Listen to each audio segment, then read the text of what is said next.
the overall awesomeness of the bird, which we'll just call victory points. Welcome to Cardboard and Wine, episode 23. I'm Mamie. And I'm Josh. Grab a glass, pull up a chair, and let's talk about some games. Today on the show, we discuss a game that's equal parts midweight engine builder and illustrated wildlife field guide, Wingspan.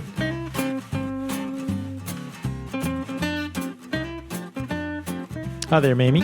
Hi, Josh. Glad to be back in the studio for another episode of Cardboard and Wine. Yes. Did you know that it's almost our 1-year birthday? It's our birthday. Woo woo! Yeah, our first episode launched on February 16th, 2018, and we've covered a lot of ground since then. Yeah, I would say we have. We started this as just a way for us to talk about something we love, board games, and didn't really have a lot of plans beyond that. But a year later, we're still here talking about games. Yeah, and I'm looking forward to the year ahead. You know, we're looking forward to playing and talking about a lot more games, attending some more local gaming events, and getting back to Dice Tower Con. Speaking of the Dice Tower... Yeah, we have a fun announcement to make for the show. We have officially joined the Dice Tower Network. So exciting. We're really, really glad to be part of it and to add our perspective on gaming from the point of view of working parents, trying to focus on our careers and kids and each other and how gaming fits into all that. Yeah, and I think it's really amazing what the Dice Tower has contributed and continues to contribute to the board gaming hobby. And I think it's an honor to be a very small part of that. Yeah, I kind of can't believe it. It's pretty awesome. Yeah, should be fun. I don't think it's really going to change much about the show and what we do, but, if you heard about us through Dice Tower and you're a new listener, hi, welcome. Yeah, welcome. Thanks for joining us. I'm Josh. I'm Mamie. We talk about games. Yeah, and parenting and work and all the things. All the things. And, I wanted to take this moment to say a special thank you to our Patreon patrons. And we're really thankful for them going above and beyond to support the show. Yeah, if you would like to help support the show, you can simply go to patreon.com/cardboard and wine or click the Become a Patron button on our website. And hey, we'll send you a button. Yeah, you click the button, we will send you a fancy Cardboard and Wine button. With our cute logo. Yeah. Speaking of wine, along with playing games, we also like to drink wine. And tonight we have something a little bit different. This is one I think you actually picked up from our wine shop here. It's a 2017 Tempranillo. Tempranillo, I think we learned on a previous episode, that means early grape. Exactly. And this one is from the Emilio Moro vineyard in Spain. And I always do a little bit of research. And this one is from a family-run vineyard that planted their first vines in 1932. That was a while ago. Yeah, and that was the year that Emilio Moro was born, actually. And this is the wine that's named after him. And the current winemaker is his grandson, Jose. So it's all in the family. Yeah, that is really cool. Family-run operation. Yeah. Well, giving this a taste, this one's dry. This one's a fairly dry red wine. Yeah, it's definitely dry. It's got some dark fruit in it for sure, but a lot of acidity. I think it's almost a little balsamic-y. I can see that. You think a little bit savory, do you feel like? Yeah, almost a little. And I wonder if we should say, too, and we use the term a dry wine, what that really means. So a wine that's dry just means when the fermentation happens, the natural microorganisms have broken down most of the sugar. So there's not a lot of residual sugar left in the wine. So it's not very sweet at all, but just has that very almost dry. I know, there's not. I can't think of another way to say it. Almost dries your mouth out. It does, bit. Yeah, a little puckery kind of. Yeah, but this is good. It's quality Tempranillo. A little drier than I usually like. You like a drier wine. I like a little more fruity, jammy wine. But yeah, which is interesting because I don't like sweet drinks. That's true. You don't put sugar in your coffee? I don't. Yeah. So should we talk about gaming this week? We've done a little, not a lot. You've been kind of busy, but we've gotten in a couple plays. We've been playing with the kids, and they've actually been playing just the two of them quite a bit, which is really adorable. Yeah, I think we mentioned on the last show there's been a lot of love letter going on between the kids. And we started playing with them a little bit, playing love letter with them. And that's been a really fun game. I mean, I like that, one, it's such a simple deck of cards. I mean, you really just deal one card out to everyone. And, you can play a full game of it in about 15 or 20 minutes. So it actually is a perfect sit down and just play a quick game. Yeah, it's a lot of fun. I mean, It's quick because you win all the letters immediately. I am pretty good at love letter, but it's fun to see our kids sort of piece together and grow in their logic ability. I mean, love letter is very much a game of deduction. Well, what's really funny is our son, I've definitely seen emerge as a bluffer. Oh yeah, he likes to He's like, pretend no, he has a card. don't take my card. Yeah, it's almost got to the point where he hasn't reached the next level where you know he's bluffing, so you actually can piece together some information. Maybe at our game night this week, we broke out a game that we have not played for quite a while. We played a 4-player game of Gaia Project. Yes, Gaia Project. It was one that we recently at the Whose Turn Con, we got a chance to play Terra Mystica, and it got us thinking about playing Gaia Project and how it had been a while since we'd had that one on the table. So we broke that out with our game group this week and had a lot of fun. It was intense. Yeah, I had a really, really busy early morning at work the next morning. I don't know. I guess I'd thought that it would be quicker and less intense. It was a little heavier experience than maybe I was ready for. But man, that's such a good game. There's just so much to think about. It's such a rich experience. I think I really enjoy it. And playing it got me thinking about, I actually played with the Ivets faction.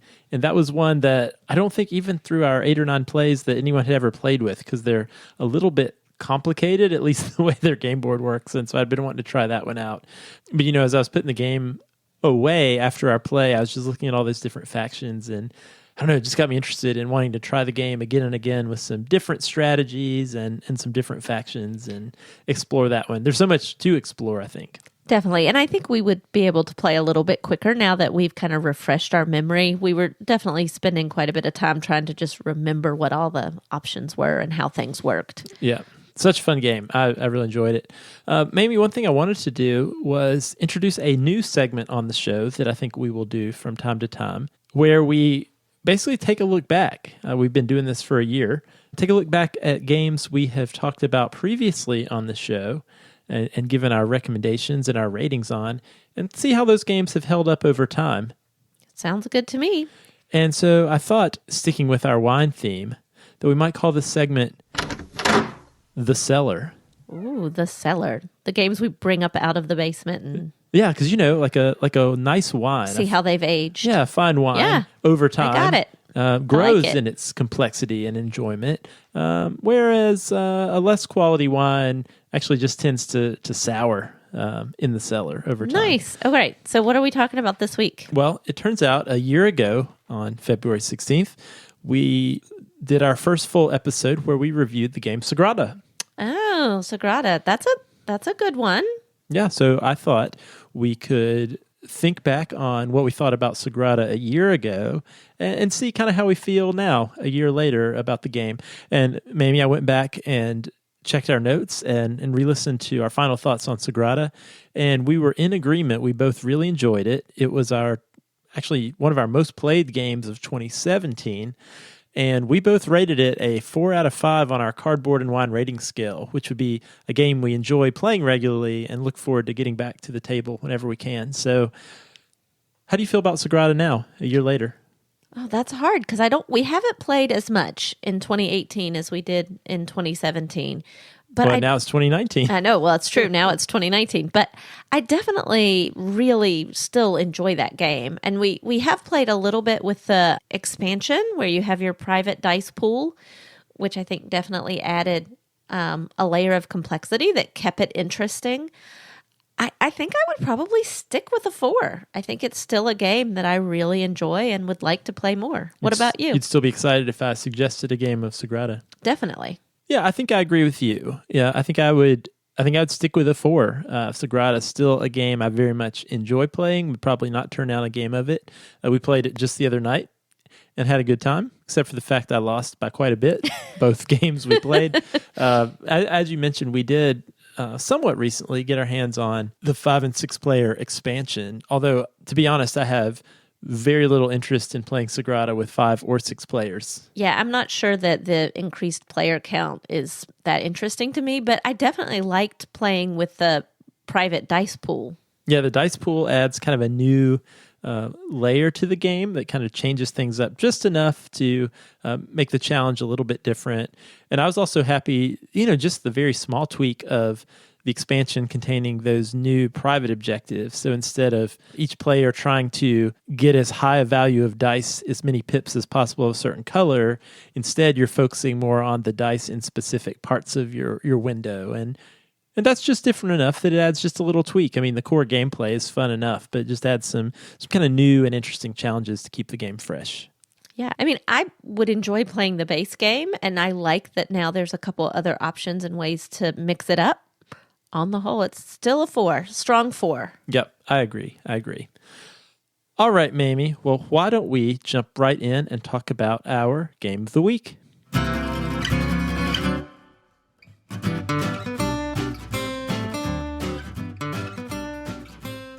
Wingspan is a medium-weight, card-driven engine-building game designed by Elizabeth Hargrave and published by Stonemaier Games in 2019. So in Wingspan, players take the role of bird enthusiasts who are seeking to attract a multitude of birds to their wildlife habitat, which consists of forests, grasslands, and wetlands. Now, the base game contains 170 unique bird cards, which feature beautiful, realistic drawings of North American birds, and also multiple characteristics that impact the gameplay, such as the food requirement to attract the bird, the nest type, the egg-laying capacity, and the overall awesomeness of the bird, which we'll just call victory points. And, of course, the wingspan. In addition, many birds convey an additional action that they will perform each time they are activated. Therefore, as a player increases their tableau of birds in their forests, grasslands, or wetlands, they also establish more powerful engines that will help them gain additional food, eggs, and birds. Now, each region of a player's nature preserve focuses primarily on gaining a specific resource type, whether it be food tokens for the forest, eggs for the grassland, or additional bird cards for the wetlands. On a player's turn, they'll either pay a food and egg cost to play an additional bird in their tableau, or they'll activate the actions of one of those 3 regions that I mentioned. The game's played over 4 rounds, with each round consisting of a diminishing number of actions denoted by action cubes. There's a lot more to say about the gameplay and the very striking components, so let's just jump right in and discuss Wingspan. All right, Josh, so why did we first pick up Wingspan? You were the first one to kind of hear about it. What piqued your interest? As we alluded to on the last show, my goal for 2019 was to not purchase many new games. And I broke that very quickly with my pre-order of Wingspan. And I'll say for me, it was a combination of things. First, it's a Stonemaier game. And Stonemaier, as I'm sure many of our listeners know, have produced other games we play quite regularly, like Viticulture and Scythe. And while, to be quite honest, Scythe and Viticulture are not some of my favorite games, I do enjoy them, and I particularly love the aesthetics of the Stonemaier games and how well thought out the designs of the games are. And that's something that's important to me as a player. I don't need that, but I actually appreciate a really beautiful and well-done game. And this is probably the biggest thing, and it may be a dumb reason, but I really love birds. Yeah, no, I don't think that's a dumb reason at all. I mean, I think that's a valid reason. You know, when I first started hearing about Wingspan, I think what initially drew me in at first was learning that it was a female designer and female artist, and that this was sort of a first for this designer, Elizabeth Hargrave. It's her first published game, and it's being published by Stonemaier Games in this, you know, amazing production quality that we're used to seeing from them. And that was exciting to me. And then I started to research and learn a little bit about her. And, you know, she's really kind of just a girl who likes games, but she felt kind of disappointed that the theme of a lot of the kind of more popular games were not things that she was really into. And, you know, she decided she's really into nature. She's kind of a nature geek. So why not make a game that's inspired by that and has that nature theme? And I can really relate to that. And, you know, I think loving birds is an important reason that this is a game we picked out. Yeah, and it is absolutely the thing that primarily drew me to the game. And I think probably a lot of people, you know, and I'll say that brings up an interesting thought about board game design in general, and really the importance of representation, not just of of women versus men, but of people from different backgrounds and different walks of life. Designs of games are very much, I would imagine, influenced by the experiences of the designer, and the more different people we have who are contributing their ideas and their thoughts to the design of games is just going to increase the richness of the tapestry of all the games that people are going to think to create. And that is a great thing. Yeah, and we're definitely seeing that happen. I mean, not that long ago, it felt like almost all the games that were kind of the top games had sort of medieval warfare, castles, that sort of theme. And now, if you take a look at the games that are out there, I mean, it's kind of limitless, all the different sort of themes and different concepts that are out there. Yeah, and I think there's a lot of work to be done in this area. I mean, if you look at the top 100 games on Board Game Geek, the representation of women designers is not minimal, very great. Sadly. It is minimal, but my hope, I mean, this game's already huge, and it's going to be, it's really, I think the game at the end of 2019, people are still going to be talking about quite a bit. And it's important to have that visibility of a really successful, popular game by a woman board game designer. And for good reason, right? I don't want to minimize the game design, right? The theme is beautiful for sure, but I think people that are maybe not necessarily as into the nature theme will be impressed by gameplay. Yeah, and I'll say this, following a lot of the discussions online, we love the nature theme. I love the bird theme, but a lot of people don't. I mean, a lot of people are fairly neutral on the bird theme, but are really loving the gameplay of this game. Yeah. And we're going to talk about the gameplay, but first, Mamie, I want to talk about these components. Yeah, components. In the game. There's really not much else to say, but Stonemaier really knows how to produce a game. And, this one is no different. Every single aspect of the production of Wingspan just feels really well thought out.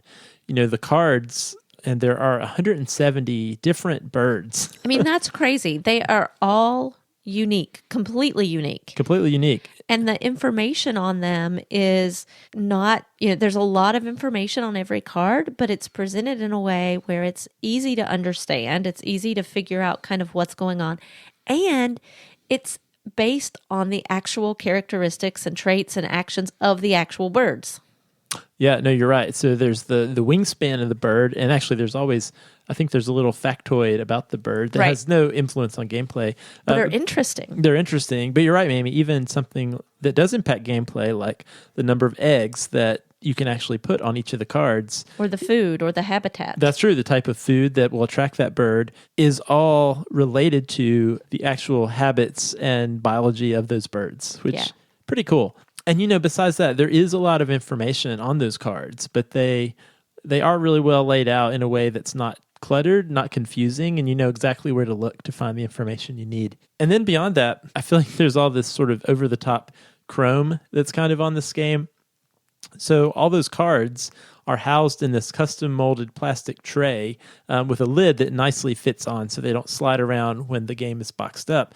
But that lid pops off and serves as a functional space that actually holds the cards face up during gameplay. Then there are these eggs, the eggs, which have often been referred to as looking just like candy. Yes, you have to be careful not to pop one in your mouth when you're playing. That's true. Those Easter M&Ms, it's exactly what they look like. Absolutely true. Even the texture feels like a candy coating. But they're based on colors of actual bird eggs, and they're flat on the bottom, so they sit so nicely on top of the cards. And then beyond that, there are these dice that indicate what food is available in the bird feeder. And they're oversized and they're chunky and they're made of wood and they have very clear, beautiful images of the types of food. They're just so nice. And then there's the bird feeder dice tower.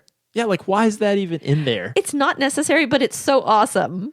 Like really, that game could not have that and you wouldn't notice, right?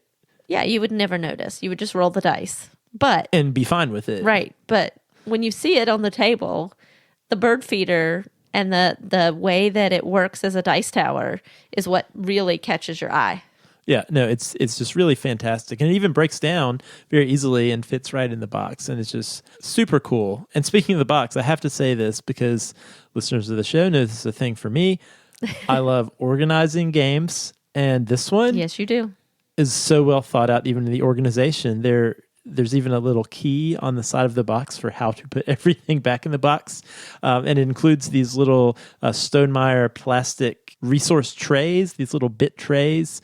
And there's plenty of them that fit the eggs and the little resource tokens. And they're just perfect, and they're just so nice, and makes the setup and teardown of the game so easy. No need for any Play-Nos with this one. No, I love not having to spend extra money to organize the game the way that I think it should be organized. So I appreciate that. And then the last thing, and this is a super, super weird and minor thing to point out, but these rule books are made of some material that I've never experienced a rule book being made of before.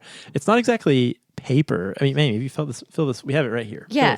What is that? It's plasticized. Yeah, it's like a plastic. It's almost like what a card would be made of, like a plastic card. It's almost like if you, and I'm not going to do this, almost like if I spilled my wine on this rule book, it would just let's not try it. It would wipe right off. Don't try it. But I think you're right. I think it would. I'm kind of like, why aren't other instructional manuals in other contexts made out of this, like an auto manual, or it seems very durable. It's durable. You won't tear it or crease it, or I really truly think if you spilt something on it, it would just wipe up. Oh yeah, no, it's pretty crazy cool. And then beyond that, the content of the rule book is just like most Stonemaier games, so clear, many examples, well laid out, and it has that awesome appendix that gives clarification on all those cards, because like you said, there's 170 different cards, and they all have kind of different little abilities, and then there's bonus cards which give you different points, and it could be a little confusing occasionally, but it's really easy to quick reference and to see any questions that we might have, we've been able to really quickly find the answer to. Yeah, I really love the addition of that quick reference in the front of the appendix, because, after playing the game once, you've got the basics of the rules down. But, just being able to flip right open to this one-page summary of all the rules, just to remind yourself of how to set up and how to play. Super handy. Everything about this, so well thought out, and I love that. If there is a negative, and this is a super nitpicky one, there are these player boards that, again, are super beautiful, super functional, but they fold in half, I guess, for the box size to be the size that it is.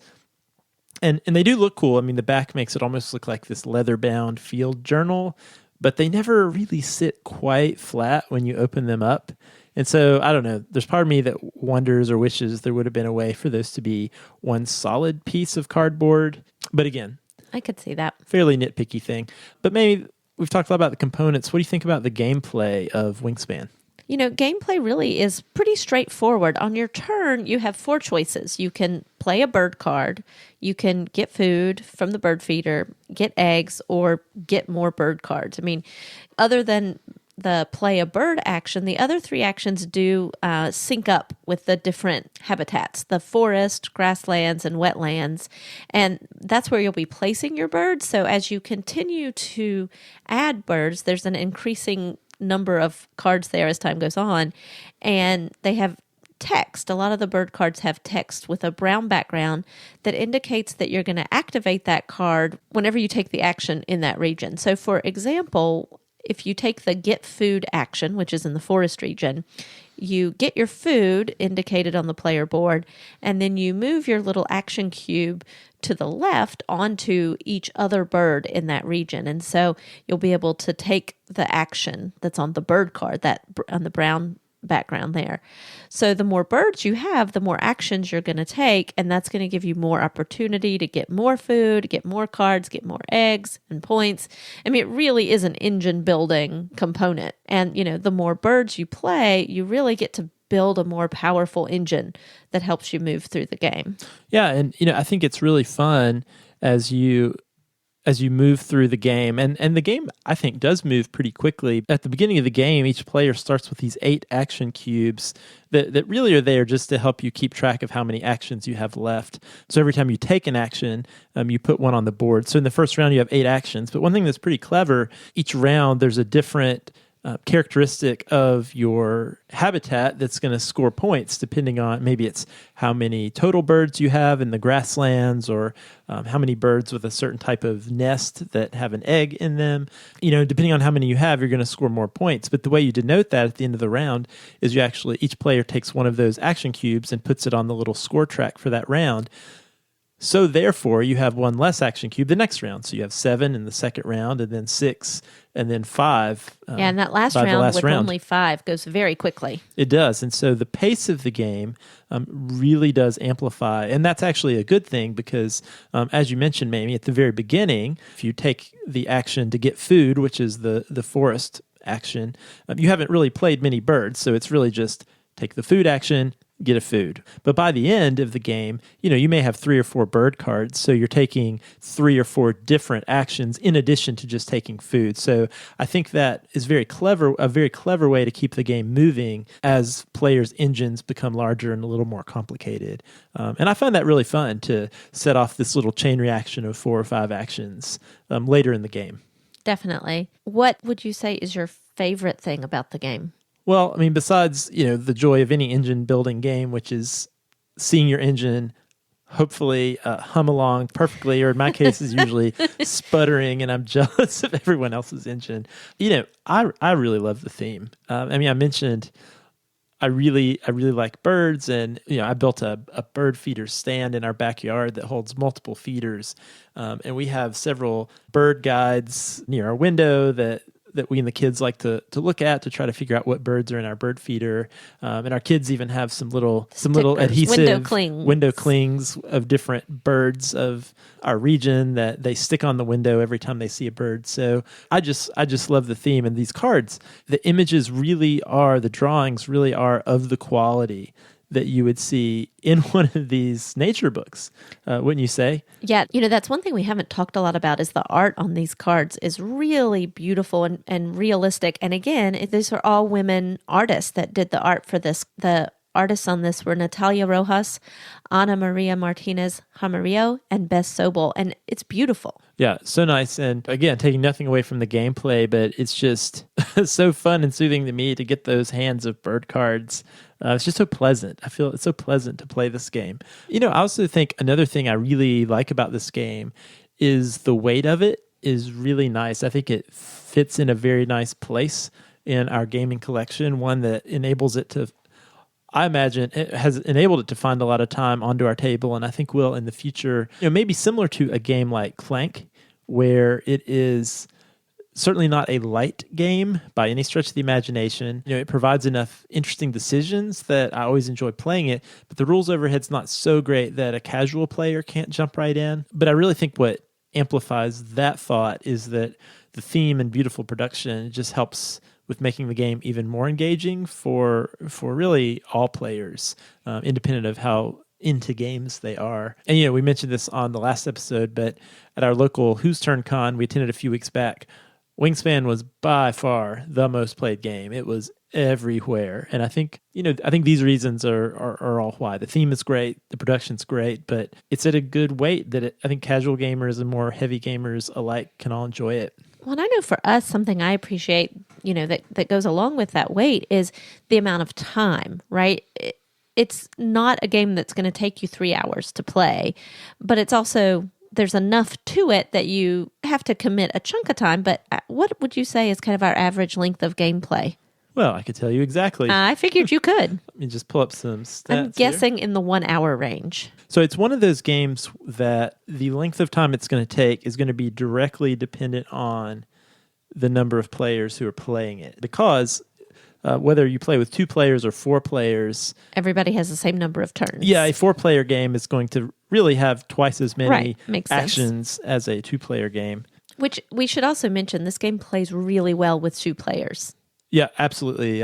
Totally fun. Which is important. You lose a little bit of the oomph of some of these cards. There are cards that have pink background. We mentioned these bird cards with the brown background that activate every time you activate that region of your board. But there are also bird cards that have a pink background that give you some action or ability if something happens between your turn. So when it's not your turn, and the more players that are playing, the more likely it is that thing will happen. But for a 4-player game, we've been playing this right around an hour and a half. But maybe when it's the 2 of us, we've been playing this in about 45 minutes. Yeah, we play quickly, but the amount of gameplay we get for 45 minutes is pretty great. Yeah, it's awesome. But maybe I'm curious. So we said a lot of great things about this game that we really like. Is there anything that you don't like about this game? I think the only thing, there's really not much. I had to think about it, but the only thing that is a little bit awkward and fiddly for me is the tucking mechanism. So I really like the idea that your birds of prey can kind of earn you extra points by what is effectively eating other birds. There's this cool mechanism on a action for a lot of the, I guess, carnivorous. Are they carnivorous birds? I guess they are. The predator birds. Predator birds, yes. The predator birds where you can flip a card, and if the card is lower in wingspan, i.e. a smaller bird, then it gets tucked. You eat it. You eat it, basically. It's a successful predation. Yes, successful predation. And sometimes, you can flip a card from your hand or from the deck, but you're tucking those cards, which is really cool. It's a cool concept, right? And you get points for those tucked cards at the end of the game. But once your player board starts to get full of cards and the cards have eggs on top of them, and sometimes they have food tokens cached on top of them, then the tucking gets pretty tough. So we've actually taken to just tucking the cards under the edge of the player mat, because it doesn't really matter who earns, which bird earns the cards. You just count the total at the end. So we've taken to kind of tucking them under the corner of the player board instead of trying to get them under the specific bird. But that's really the only thing. Is there anything you don't like? I think for me, if there's something that I like less about the game, since most of what you're able to do in this game is dependent on the bird cards that you're able to pick up, there's quite a bit of luck element to the luck of the draw, I guess, that's wrapped up in that. That being said, this game has been compared by some, even the designer of the game, or even the publisher of the game, I should say, to Terraforming Mars. In that, much of what you're able to do, especially in the mid and later games, depending on this engine you've built up from the cards that you've previously played. One thing I particularly like about Terraforming Mars and this game is that in some ways that becomes almost tactical. You have to make the best of the hand that you've been given. That being said, I have had a game or two that ended up being a little bit frustrating because I wasn't getting any cards available to me that synergized with the bonus cards I'd picked up at the beginning of the game or the bird cards that I'd already played in my tableau. But, I really did walk away from those games wondering if there's a way that I could have played better or figured out a better way to navigate around that situation. So, I guess luck of the draw with the birds, but I could see that. But again, I feel the same way about Terraforming Mars sometimes. And, I know in that game, what a lot of people have done, and I think it's even official variant, is they use card drafting, where instead of just randomly drawing cards, the players actually take a card and pass them around and draft. And at the start? Well, every time. It was certainly at the start, but then, when you have that technology round where everybody draws 4 cards, you look at them and you take one, then you pass them to your left, and then you take one. To me, that adds a little too much I don't know that would that game. be necessary, but I am certain it's just a matter of time if there's not already a BGG thread where people are going to start drafting their initial hand of bird cards. I could see it. Which, actually, that wouldn't be so bad. No, because it would just be once. That's what I was saying, just at the beginning. Yeah, you start with 5. I mean, you could do a drafting variant. Yeah. There probably already is a thread, but there will be. Maybe I should start one. We can try it. Yeah, that's totally a minor thing. The pros very much outweigh the cons for me, at least so far with Wingspan. So Mamie, any thoughts on when we would play this game? I mean, with whom? Yeah, as we've already said, I feel like there is a lot to draw people to this game. I think the gameplay is going to engage even our heaviest gaming friends, and I think the theme could be a way to bridge the gap for our maybe not quite so heavy gaming friends. And the rules overhead is not so intense. I don't think the kids are ready for this, but other than that, I could see playing it with almost anybody. Yeah, no, I agree. I think it's very much an omni game that could be used in a lot of different situations. All right, Mamie, well, we've talked quite a bit about Wingspan, so why don't we give our final thoughts and our rating of Wingspan? Yeah, for those of you that are new to Cardboard and Wine, we use a 1 to 5 rating scale where 1 is an empty bottle of wine, sad and disappointing, ready to go to the recycling. 2 is a $2 chuck. If you don't have anything else to drink, it'll do. 3 is a wine in a box. There are things about it that you like that are good and things that aren't so great. 4 is like this nice Tempranillo, easy to enjoy regularly. We've poured a glass and we're looking forward to enjoying some more. And 5 is that big, bold California Cabernet. It's going to only get better with age. All right, Mamie. Thank you. What's your final thoughts and rating for Wingspan? I am not usually uber generous with my ratings, but I am going to give Wingspan a solid 5.